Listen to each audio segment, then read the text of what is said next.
why not?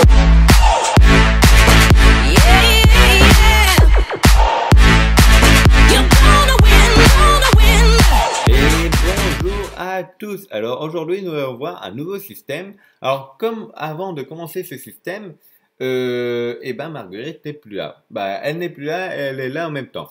En fait, Marguerite faisait partie d'un sorte de projet histoire. En gros, je voulais faire une histoire avec Marguerite et tout. Sauf qu'avec les autres projets, je n'ai pas le temps de faire des vidéos et du coup, ça me prendrait aussi du temps pour faire les histoires avec Marguerite. Alors de temps en temps, je vais la mettre présente. Des fois, elle sera absente. Et donc, je serai désolé pour vous, mais Marguerite ne sera pas tout le temps là. C'est un projet que j'ai dû abandonner. Donc voilà. Vous irez vous plaindre aux commentaires et ça sera tout. Bref, alors aujourd'hui nous allons voir un nouveau système, ça sera créer une balance. Donc nous allons créer une balance ensemble et cette balance a une particularité, c'est prendre le nombre d'entités sur une certaine zone. Alors nous allons voir, là je trouve un casque naturellement dans la forêt avec le nom manipulateur. Je vais ouvrir toutes les cages des zombies.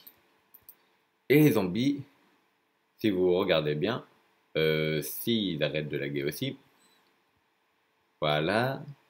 Là j'ai 4 zombies qui arrivent. Le 5e est complètement con.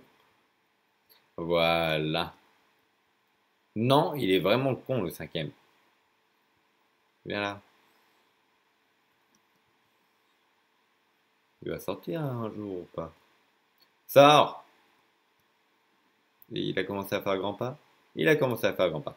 Du coup, je vais me diriger vers Balance.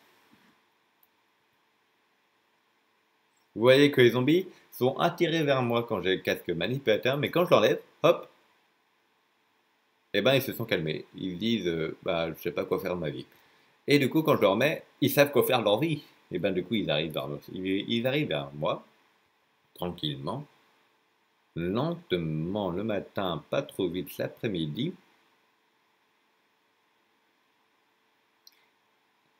Tout petit à petit. Là, nous allons avoir notre premier zombie. Donc, le temps qu'il arrive dans la zone jaune. Et là, nous avons un zombie. Puis, nous allons en avoir 2. Et ensuite, 3 zombies. Et etc. Donc là, pour l'instant, j'ai 3 zombies. Si les autres n'étaient pas aussi cons, on aurait eu 5. Mais voilà, vous voyez que dans ce système, nous pouvons peser et même afficher le nombre d'entités que nous avons sur notre balance. Alors, comment ça marche? Alors d'abord, nous allons voir ça en 3 étapes. Nous allons d'abord voir comment détecter un certain nombre de zombies dans une certaine zone.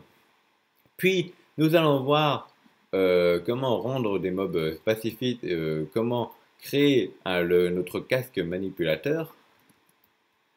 Puis, nous allons créer ensuite notre système d'affichage. Parce que, en fait, il y a quelques problèmes qu'on peut résoudre. Parce que le problème d'affichage n'est pas compliqué à faire, mais comme il y a un petit souci, je préfère quand même vous le montrer.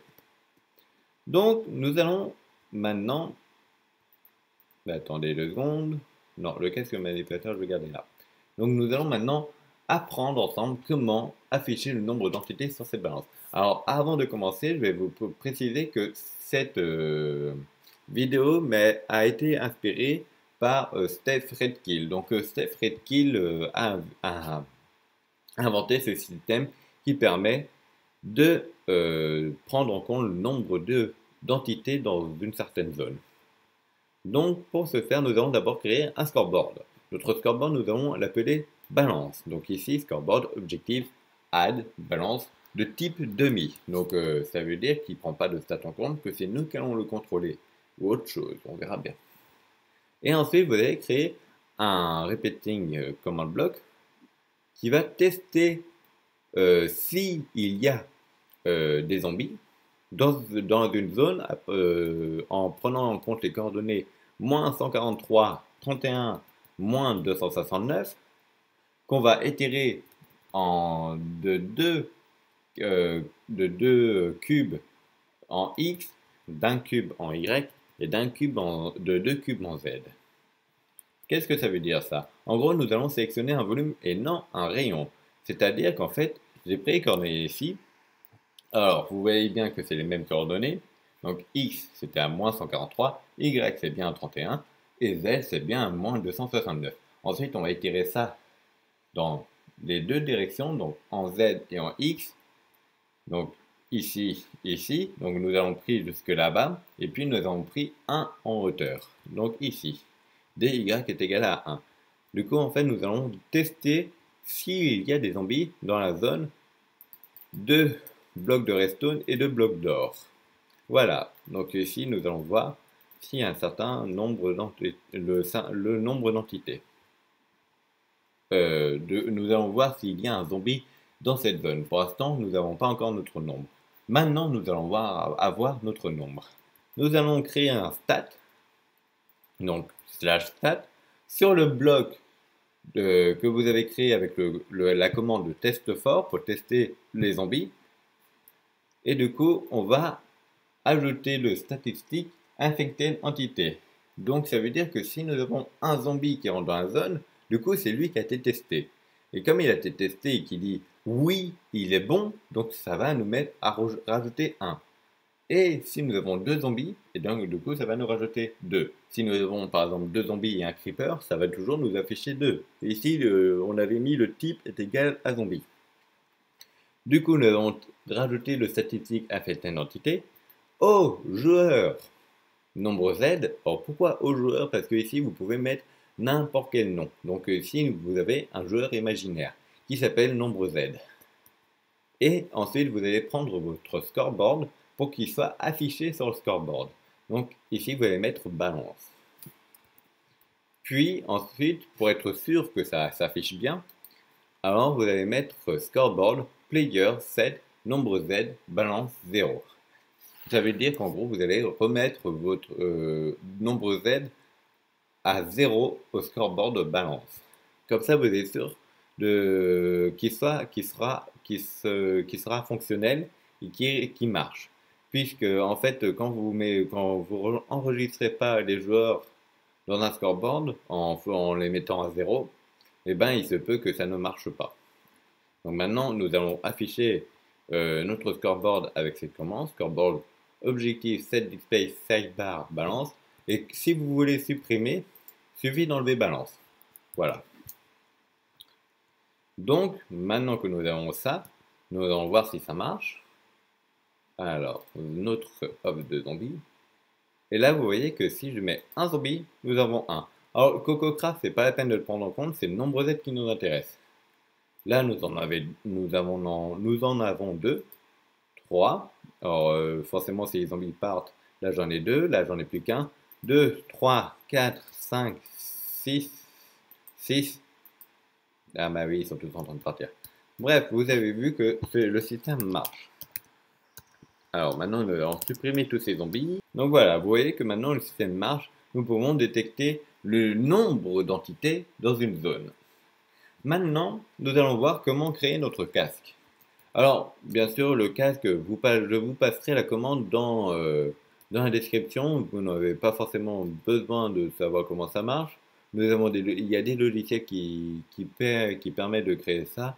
Et c'est pas très compliqué. Alors là, nous avons créé une entité qui est une armor stone avec comme tag casque, puis qui est invisible, qui est invulnérable. Et bien sûr, pensez à ces commandes, c'est le disable slope. Donc en gros, ce qui permet de ne pas échanger, de ne pas supprimer ou de ne pas donner d'items à l'armor stone. Ça veut dire qu'en gros, il est bloqué. Et comme il est bloqué, vous ne pouvez pas faire d'échange d'items, vous ne pouvez pas lui retirer un item, vous ne pouvez pas lui donner d'item. Puis vous allez lui mettre au-dessus de lui une autre armor stone qui est invisible et invulnérable, bien sûr. Vous pouvez aussi remettre le disable slow. Puis vous allez mettre un villageois.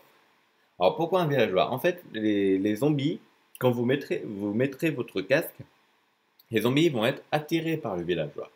Du coup, ils vont se diriger vers l'arme en stone. Alors pourquoi avoir mis 2 armes en stone? Eh bien, je vais vous expliquer ça après. Du coup, nous allons mettre un villageois au tout début, tout en haut de la chaîne, qui est invulnérable, qui n'a pas d'intelligence artificielle. Donc, je vous rappelle que l'intelligence artificielle, c'est ça. Puis, vous allez le mettre en mode silencieux, comme votre réveil du matin, quand vous avez envie d'être en retard.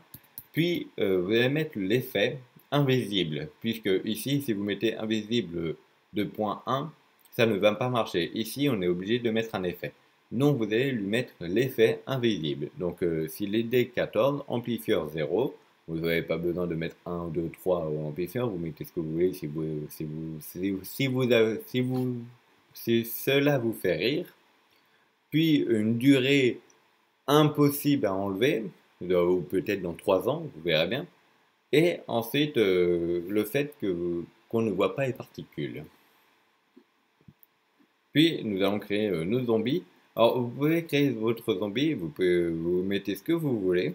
Alors, moi, j'ai mis des casques pour pas qu'ils crament au soleil, mais pensez par contre à mettre une team. Donc, la team jaune. Alors, bien sûr, avant de mettre ça dans la commande du zombie, nous allons d'abord la créer. Alors, nous allons créer notre team.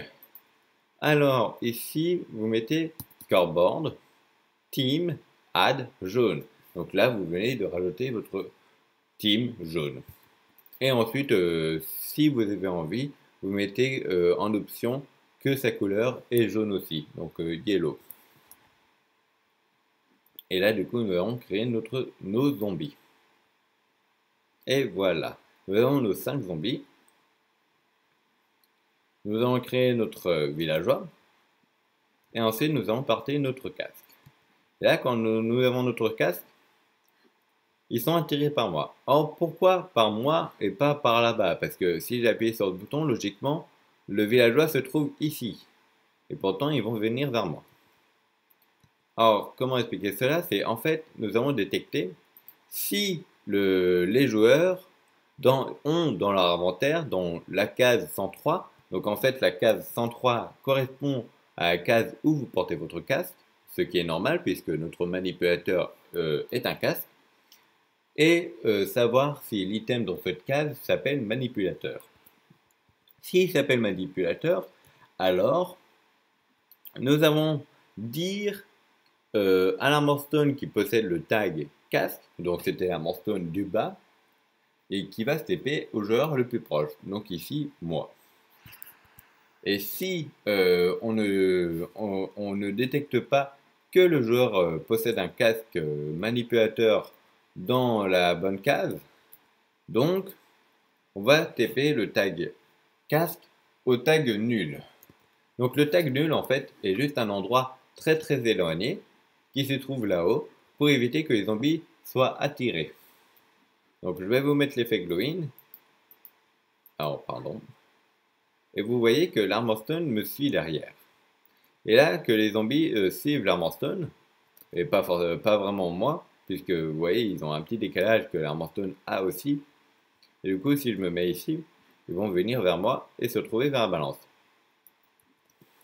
Donc voilà.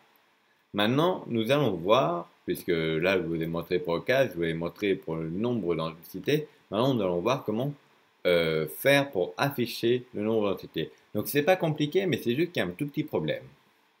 Donc, attendez, 2 secondes, hop, voilà. Le petit problème qu'on a en fait ici, c'est que on pourrait sélectionner nombre Z pour dire que s'il a 0, eh ben, on va mettre 0. S'il a 1, on va le mettre à 1. Et s'il a 2, ben, on va le mettre à 2. Mais c'est pas que c'est compliqué, c'est juste qu'on ne peut pas le sélectionner. Pourquoi on ne peut pas le sélectionner? Car en fait, nombre Z est un joueur imaginaire, donc il n'est pas présent sur la map. Et comme il n'est pas présent sur la map, du coup, c'est même pas une entité, c'est juste un nom. Nous avons mis un nom qui a un scoreboard de 0. Or, du coup, ce qu'on va faire, c'est qu'on va mettre ce scoreboard au joueur. Donc, comment on va faire ça? Or, c'est simple, nous allons faire un scoreboard player. Donc là, vous voyez, scoreboard player opération. Nous allons effectuer une opération. Et ensuite, tout de suite après, vous mettrez votre joueur cible, votre score cible. Donc ici, le joueur cible, c'est tous les joueurs. avec le score balance, là vous mettez égal. Ça veut dire que le résultat... alors ce que j'appelle cible, c'est qu'en fait le résultat va se mettre sur la cible. Donc parce qu'on ne peut pas faire arrobase a balance est égal à nanana plus balance est égal à balance.